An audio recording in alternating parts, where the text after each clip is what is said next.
ஒருவன் 50 பேர் மீது லாரி ஏற்றி கொன்ற வழக்கில் பிடிபட்டு நீதிபதி முன் நிறுத்தப்பட்டான். நீதிபதி, எப்படி ஆக்சிடென்ட் ஆச்சு? அவன், ஒரே இருட்டு.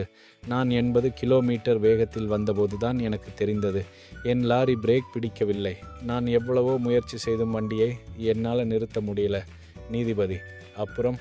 அவன், எனக்கு எதிரே வீதியில் ஒரு பக்கம் 2 பேர் நடந்து போனதையும் மற்றொரு புறம் ஒரு கல்யாண ஊர்வலத்தையும் பார்த்தேன். நீங்களே சொல்லுங்க. நீதிபதி, ஐயா, நான் என்ன செய்திருக்கணும்?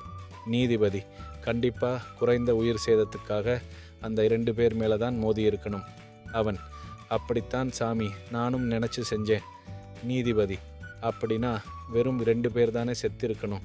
எப்படி 50 பேர் செத்தாங்க? அவன், அப்படி கேளுங்க. நான் அந்த 2 பேர் மேலே மோதின போது ஒருத்தன் மட்டும் தப்பி அந்த கல்யாண ஊர்வலத்துக்குள்ளே ஓடிட்டான். விடுவனா நான்?